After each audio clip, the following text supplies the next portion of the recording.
Primavera Saúde no ar e hoje vamos falar sobre diverticulite. E eu estou recebendo o Dr. Borba para tirar todas as nossas dúvidas, né, doutor? Seja muito bem-vindo ao Primavera Saúde. Obrigado, Morgana, obrigado aos espectadores. Vamos então discutir sobre uma doença relativamente comum.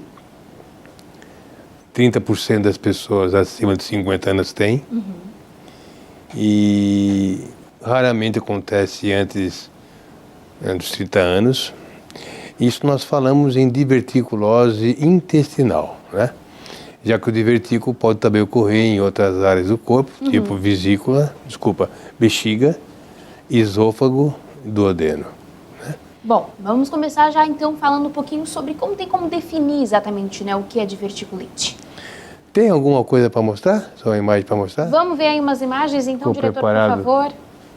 Só para Então a gente poder gente explicar. define como divertículo uma pequena bolsinha, ou uma hérnia, ou um buraquinho que se forma dentro do intestino, ou dentro do esôfago, ou dentro do duodeno.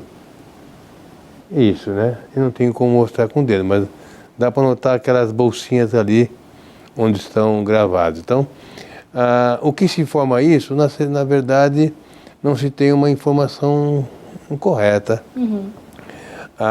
Parece que há um cansaço das fibras musculares em função da pressão interna do órgão. Então ocorrem umas pequenas pontinhos que ficam um pouquinho mais fracos e aquilo desenvolve uma bolsinha e essa bolsinha pode ter algumas complicações. Elas podem inflamar, aí vem o nome diverticulite. Elas podem perfurar, aí você tem uma perfuração intestinal. Elas podem sangrar, aí você tem uma enterorragia ou hemorragia digestiva alta ou baixa, depende de onde está localizado o divertículo. Essas coisas iremos discutir aqui conforme as tuas perguntas. Com certeza. A questão de ter apenas o divertículo é normal, doutor? Então, existe assim vários trabalhos na literatura mundial colocando que ela está presente nas pessoas acima de 70 anos de uma forma muito comum. Mas na nossa experiência já estamos vendo ela mais frequentemente. O que acontece é o seguinte, você faz muito diagnóstico por querer, porque, vamos lá, o que diz a sociedade americana e a sociedade europeia e a brasileira também que segue os dois conceitos? Toda pessoa acima de 50 anos tem como indicação fazer uma colonoscopia, que é o exame que vai mostrar se você tem alguma doença, ou você tem uma doença, ou alguma coisa que você pode vir a ter uma doença. Então, é comum você falar em pólipos. Pólipos são pequenas verruguinhas que podem, no futuro, levar uma pessoa a ter um câncer naquela região. Sim. Quando você faz uma colonoscopia em busca de alguma coisa, você pode eventualmente encontrar 1, 2 ou 3 ou vários divertículos na qual aquela presença não estava causando nenhum sintoma à portadora do divertículo. Então, ela é uma doença que raramente dá sintomas. Ela pode passar também de forma silenciosa. Claro que nas formas complicadas, nas inflamações ou nas complicações de perfuração ou sangramento, aí já é um caso mais grave. Mas isso é pouco em quantidade dos casos existentes no mundo. Quais são as principais causas que acabam ajudando a desenvolver, então, essa diverticulite? Então, existe uma coisa muito interessante assim, que a literatura coloca, que nos países europeus e americanos tem bastante divertículos. E nos países africanos e na Índia tem pouco. Então parece que as pessoas que comem pouca fibra são as pessoas que têm mais tendência a desenvolver a doença diverticular do cólon. As pessoas obesas parecem ter mais. Essas são as principais causas estudadas como os fatores primordiais. A outra, que é um estudo que também não se coloca lá números muito fidedignos, que é a possível tensão ou pressão dentro do órgão, sendo o causador daquelas hérnias ou aquelas bolinhas que são empurradas pela pressão. Há relatos que quem reduz ou aumenta essa pressão intraintestinal seria a alimentação rica em fibras, né? Então, aquela pessoa que tem uma constipação e que não usa fibra tem mais chance de ter doença diverticular. E quais seriam os principais fatores de risco quando a gente fala nesse assunto? Bom, o fator de risco para vir a ter a doença primeiro você ser morador nesses países. O que acontece é que o Japão, que tem pouca incidência dessa doença, ao ir morar na Europa, ou ele passar a morar nos Estados Unidos, ele muda de hábito, ele passa a ter a maior chance de ser portador dessa doença. Então, você mudando a seu hábito alimentar, indo para alimentos mais industrializados e pouco rico em fibras, você está causando uma chance de você vir a ter uma doença desse tipo, né? Se você tem uma doença intestinal, constipação, e você comumente fazer uso de laxantes, que é algo totalmente contraindicado, você está também participando de, além de causar um defeito grave para o intestino com laxante, você está favorecendo outras patologias, inclusive a doença diverticular dos colos, né? Agora, então, basicamente podemos dizer que as pessoas que acabam tendo um hábito alimentar não adequado, né, que não consome considerável em fibras, acaba tendo esse problema. Podemos dizer que exatamente seria uma das principais causas. Dentro dos estudos, você consegue detectar que aquele número de pessoas que tem essa doença, ela fazia uso de pouca quantidade de fibra. Isso ocorre nos chamados trabalhos retrospectivos. Você estuda os hábitos passados dos pacientes e você confirma que naquele grupo de pacientes a alimentação era baixa em fibras. Isso com certeza é a principal causa e é a mais bem compreendida em todo mundo, né? Quando a gente acaba falando em diverticulite, né, doutor, quais são os principais sinais e sintomas, então? Certo.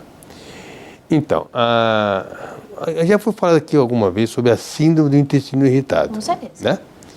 Que são os sintomas de dor do abdominal constante ou eventualmente, em locais diferentes, de menor ou maior intensidade, e na qual a pessoa às vezes tem também uma dificuldade de evacuar ou eventualmente tinha ora constipação, eventualmente tinha diarreia.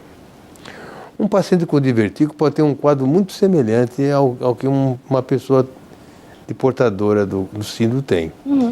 Agora, um dado interessante é que na doença do síndrome do intestino irritado, é muito mais frequente na mulher. Ela tem de 4 para um homem ou 5 para um homem. Na doença diverticular, é quase igual o homem para a mulher. Certo? Então, isso é um dado interessante, que o sexo não altera muito na questão, somente no fator idade associado. Então, quando isso está inflamado, aí você tem umas crises de dor mais intensa, associado ou não com diarreia, que pode ter sido causada por uma questão de obstrução intestinal ou constipação, pode vir associado de febre, e você tem no exame físico um local extremamente doloroso, onde o paciente diz assim, aqui está a minha dor, doutor. Né? Aí você, dependendo da idade do paciente, você tem como um diagnóstico diferencial uma provável complicação de uma doença diverticular, né?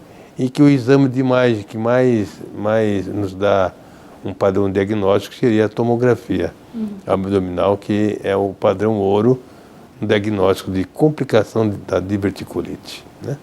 O tratamento aí seria antibiótico, fibras e retorno à evacuação normal do paciente. Né? Muitas vezes interna, dependendo do quadro da dor, mas normalmente você consegue tratar em casa.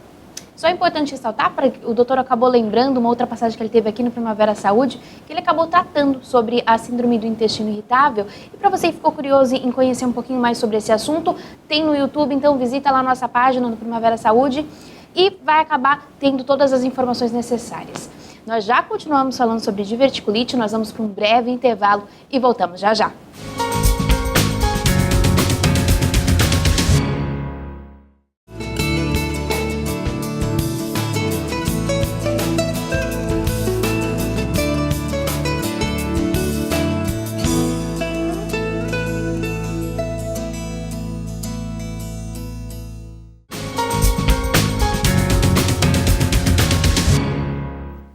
Estamos de volta, o tema de hoje é diverticulite e você pode participar com a gente através do telefone 98-505-6342 ou ainda através do telefone fixo no 3442-2012. Participe ao vivo e tire todas as suas dúvidas sobre esse tema. Eu estou recebendo aqui hoje o Dr. Borba, né? Bom, doutor, como é que é feito, né, esse diagnóstico, então, para acabar identificando a doença? Você tem duas situações. Uma que você, num exame de imagem, uma tomografia, ou o próprio ultrassom, você pode detectar que aquela pessoa é portadora de um divertículo e você está procurando uma pedra na vesícula. Então você achou uma coisa por acaso. Outra, quando você está em busca de uma dor intestinal, de uma cólica, de um sangramento, que você precisa tirar dúvida. Aí você faz uma colonoscopia, que é uma endoscopia digestiva baixa. Esse é o exame que vai mostrar o número de divertículos, para dizer onde é que está localizado, se é nos colos transversos, ascendente ou descendente. E geralmente dá mais comum no sigmoide. O sigmoide é mais aqui embaixo, a parte à esquerda, mais embaixo, e mais próximo ao ânus, né? Então é a região mais comum. E geralmente são de números pequenos, de forma espalhada difusamente. Raramente encontramos grandes divertículos assim, ou grandes números, é uma coisa mais não tão comum. Sim. E eventualmente a gente, em conjunto, podemos encontrar outras patologias, pólipos, até tumor. Não que essa doença seja uma doença que evolui para um tumor, mas ela pode estar associada, em raros casos pode estar associada. Então você acaba por linhas indiretas descobrindo que a pessoa é uma portadora de divertículos, enquanto você está com o objetivo de procurar outras patologias, né? A idade é um fator que surge normalmente, né? O divertículo. Então, pessoas acima de 80 anos, 50% da população mundial tem divertículo. Então a idade é um fator causal para a doença diverticular. O diagnóstico geralmente é por colonoscopia o ideal. Nesse caso, ter o divertículos é uma questão que já leva um alerta, que tem que ter uma atenção já especial nesse caso? Se a pessoa... sempre é bom saber, né, Morgana? Sim. É bom saber. Então, o que se cuida na dieta? Reforça a ideia da importância da fibra. Se convence a pessoa a reduzir o risco, ou se ela tem hábito de engolir sementes de laranja, outras sementinhas assim, que ela tenha um pouco de cuidado, porque essa sementinha, se tiver bastante azar a pessoa, pode cair naquele buraquinho que foi mostrado, e aí virar um corpo estranho dentro daquela bolsinha, e ali produzir um fator irritativo, uma irritação, uma inflamação, com chance de perfurar ou sangrar. Então é uma coisa, infelizmente. Pessoas que comem muita caça, muita perdiz, esses animais assim que são das espingardas que espalham chumbo, que se fala. E muitas vezes aqueles chumbinhos que a pessoa acaba engolindo de uma forma até sem saber, às vezes cai dentro de um divertículo, também é causa de apendicite. Olha só. Aqui em Criciúma temos o Dr. Jair Cardoso, já fez vários diagnósticos de apendicite, onde dentro do apêndice tinha um chumbinho, nesses pacientes que comem muita caça, né? Então, esse é um fator causal importante. No mais, é ter preocupação com o hábito intestinal, né? Evacuar corretamente, você melhora a pressão intraluminar do órgão, e você, evacuando bem, você está tratando do divertículo, porque você não tem um remédio para reduzir a evolução deles, você diminuir o tamanho dele, mas você tem um tratamento, que é uma dieta, que vai fazer com que aquilo não haja complicações. Você tem, e se você evacuar bem, aquilo passa batido, você não vai ter preocupação com isso. Para quem acaba não tendo o hábito, né, de comer fibra no dia a dia, teria uma porcentagem, uma quantidade que seria o adequado, doutor, para a gente fazer essa indicação? Olha, é que você tem bastante alimentos que contêm fibra. Sim. Né? Então tem todas essas fibras de pão, tem o integral, né? Então tem bastante. O que eu vejo assim que eu vejo que o pessoal tem tido um erro é na quantidade de água ingerida, né? Então a água junto com esses produtos é importante. Se você comer apenas coisas integrais ou comer fibra e não ingerir uma certa quantidade de água, você vai conduzir um desconforto, porque a fibra ela é fonte de dor abdominal também. Não é isso, como eu devo ter falado outra vez, ela também causa dor, desconforto. Então você precisa de líquido para que ela possa então fazer uma evacuação mais completa. Tem várias fibras, tem até fibra sem sabor, né? Tem muitos produtos novos hoje sem sabor que, em vez de você tomar, você coloca sobre a comida, sobre o tempero, sobre a salada, sem dissolvê-los, né? São fibras sem sabor. Até isso é bom e é ruim, depende de gente que gosta de sabor, outros não gostam. Parece que coisa que a gente toma sem sabor não tem gosto, fica ruim. Isso é individual. Mas você pode utilizar isso de uma forma, em vez de você botar um azeite de oliva, você botar um vinagre, você coloca um pozinho ali dentro de cima do seu alimento, que não vai alterar o sabor dele, e você está dando uma medicação bastante importante no seu organismo. A fibra, ela age também sobre o colesterol, sobre os triglicerídeos, então é sempre um fator benéfico ao uso da fibra. Já faz um trabalho completo na sua saúde, né? Isso, né? Trabalho completo. Muito importante. Hoje tem uns remédios probióticos ou prebióticos, as famosas bactérias intestinais, que está muito em moda hoje. Está tendo muitos estudos, inclusive usando essas bactérias intestinais como tratamento de gordura do fígado, ou tratamento de doenças cardíacas, como redução de colesterol.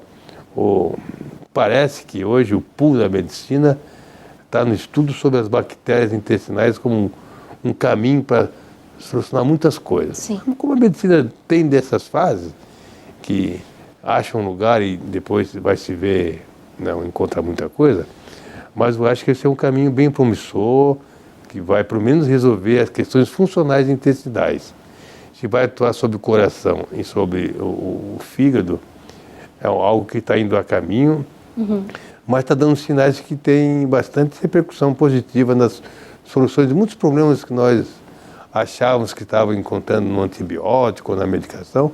Talvez talvez essas bactérias intestinais podem colaborar bastante com o futuro dos nossos tratamentos. Com certeza. E você pode participar com a gente, é bom a gente ressaltar aqui, você pode ligar através do 3442-2012 ou por WhatsApp no número 98505-6342. Nesse número, somente mensagem no WhatsApp ou mensagem de texto. Então você pode estar encaminhando que a gente vai estar lendo aqui ao vivo, tá certo? Bom, doutora, agora continuando aqui no nosso assunto, queria falar um pouquinho sobre essa questão do tratamento, né? Quais tratamentos hoje estão disponíveis no mercado para a gente acabar tratando exatamente a diverticulite, né? Você trata a diverticulite quase de uma forma não direta, indireta, né? Então você tem uma diarreia, em que você vai fazer a investigação da diarreia, você encontra divertículo. Então você trabalha em cima da diarreia. Se você tem o intestino preso, você vai em cima da causa do intestino preso, você acaba tendo divertículo, trata o intestino. Então, o tratamento básico da doença diverticular é a evacuação ser de qualidade, podemos dizer diariamente, ou de 2 em 2 dias, ou o que seja, né? Mas que ela tenha uma boa evacuação, que ela se sinta bem na quantidade de vezes que ela vá e da forma que ela vai sem fazer força, ou sem ter complicações, né? E as complicações se tratam no momento, não tem se é um processo infeccioso inflamatório, antibiótico. Se é um sangramento, você tem que tratar o sangramento. Se é uma perfuração, acaba um tratamento cirúrgico. Às vezes, você acaba num tratamento cirúrgico quando o sangramento não para ou quando a infecção pega um segmento maior de intestino e você é obrigado, então, a retirar 15, 20 centímetros do intestino por causa de um divertículo que causou uma inflamação maior. Aí o tratamento é cirúrgico devido às complicações. Basicamente, tratar o divertículo é evacuar bem. Essa é a conduta padrão. Perfeito. Vamos então para mais um intervalo? É bem rapidinho e a gente volta bem já já.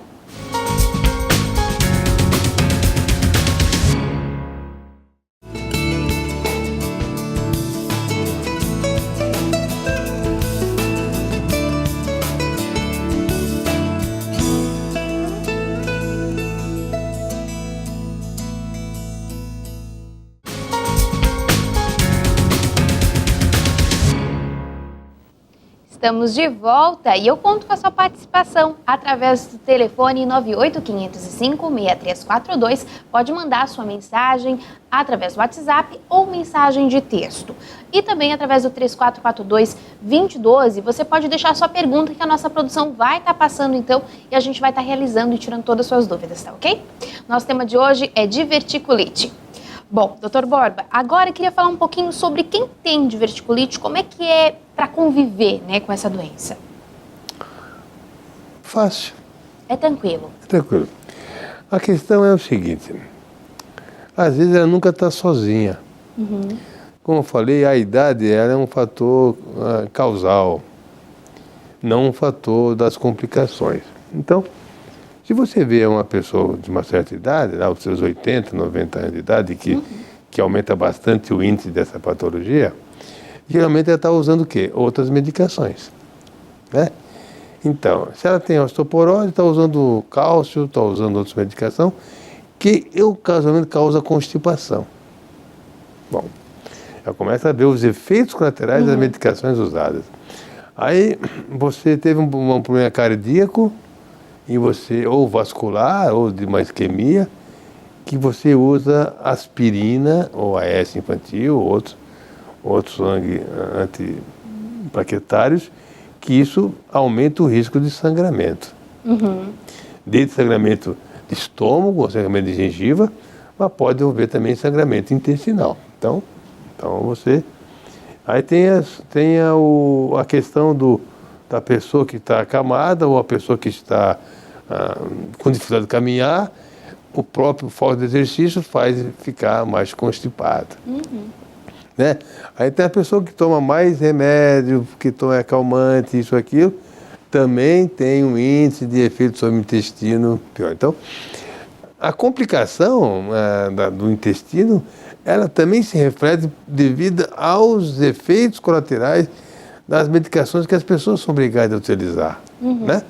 Assim como também a metformina no diabético, outros causam alterações intestinais do tipo diarreia ou cólica, você também tem que cuidar de tudo um pouco. Então, mas tem pessoas que passam totalmente em branco, passam tranquilo do ponto de vista intestinal.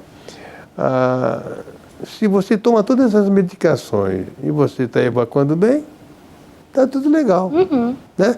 Agora, às vezes o colega médico ou não dá o devido espaço, ou o paciente não dá devida reclamação, ou não demonstra que esse resultado, ou que essa situação abdominal está sendo bastante, bastante desconfortável, né?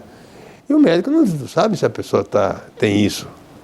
Pergunta tantas coisas e pode esquecer. Então, o paciente deve informar ao médico também, sempre que possível, como é que está o seu hábito urinário, como também deve informar como é que está a questão urinária, porque o homem, tanto o homem como a mulher, tem as questões de perda do conteúdo líquido ou dificuldade para iniciar o jato urinário. Então, essas coisas devem ser bem colocadas também, né? Então, a vida, ou a forma de se viver, as questões emocionais, as questões religiosas, elas causam um equilíbrio orgânico e que isso vai fazer a diferença, com certeza, no todo o organismo, para o bem ou para o mal, né? Se a pessoa é nervosa, descrente, infeliz, cheia de pouca fé, vamos dizer assim, ela vai ter uma doença sistêmica mais aflorada. Colite, gastrite, reumatismo, tensões, dores de coluna, pela tensão muscular que isso vai envolver. Se ela é mais equilibrada, tem mais fé, coloca algumas coisas na mão de Deus, como se diz outro, né? e resolve. Então, está certíssimo que hoje, bem documentado, que a religião é um coadjuvante dos médicos, dos enfermeiros, na linha da saúde, não tem dúvida disso. Com certeza.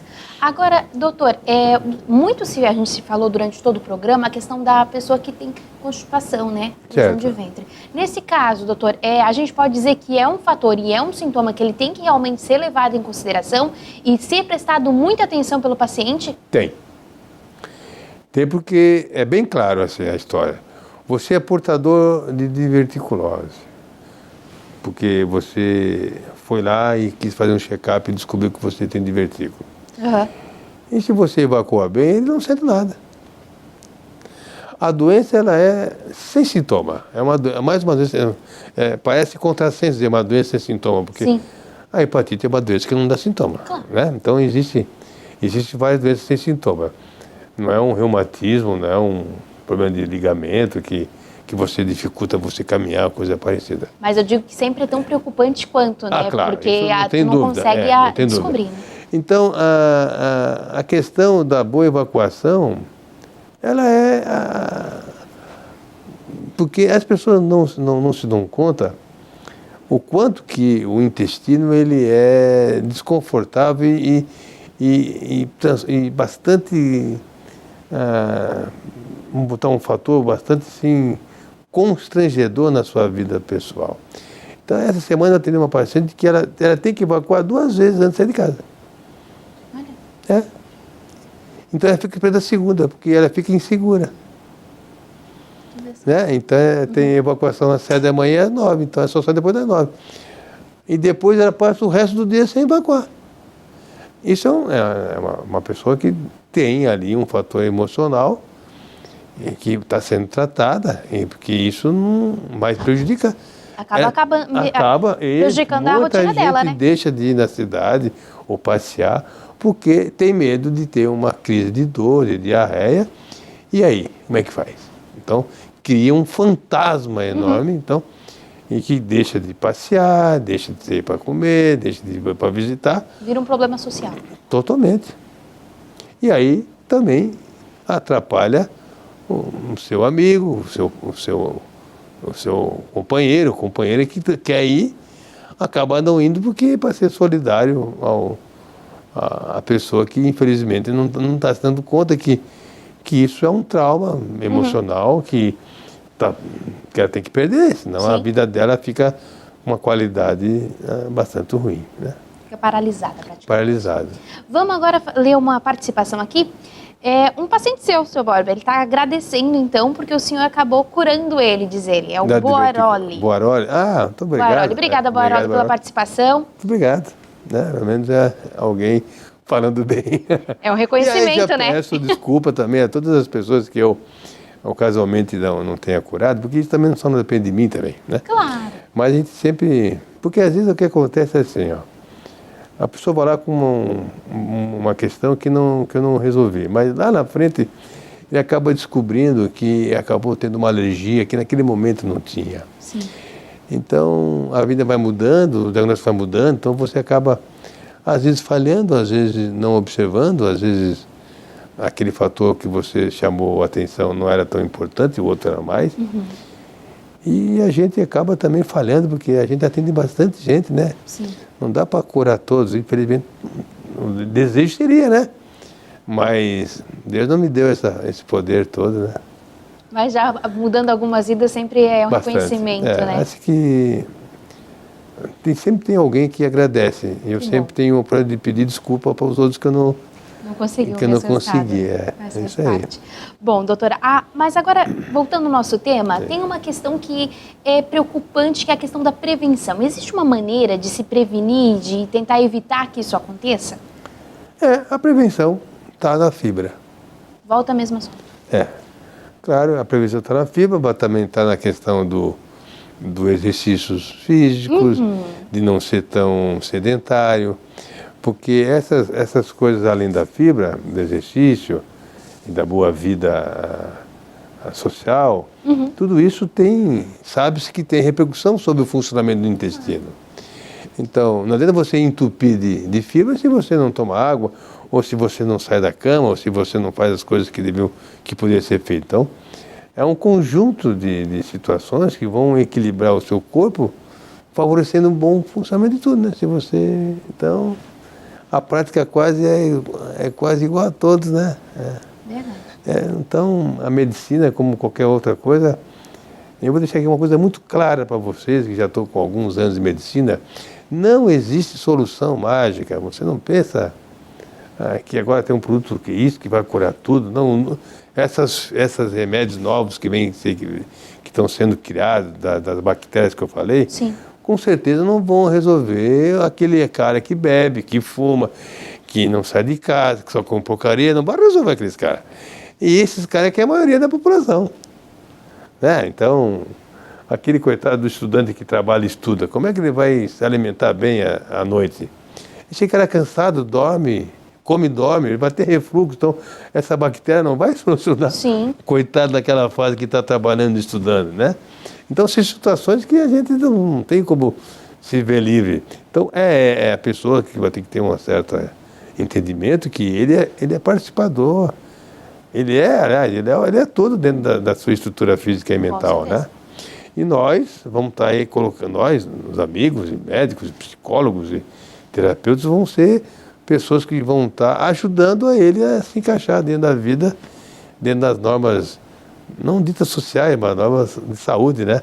Mas sem aquela coisa de, isso é milagroso, isso agora resolveu tudo, porque para vocês mulheres, olha o que tem de coisa bonita aí, fantasiosa, que emagrece, faz isso, faz aquilo, e mata. É necessário muita atenção, né, doutor? Quer ver essas coisas aí, entrando num assunto que é muito importante, como saúde pública, e isso vocês são fonte de informações, Com certeza. Anabolizantes e proteínas animais que são vendidos em algumas academias ou em farmácia. Aquilo ali mata um problema cardíaco, um problema hepático. Não entre nessas coisas de ficar musculoso rapidamente.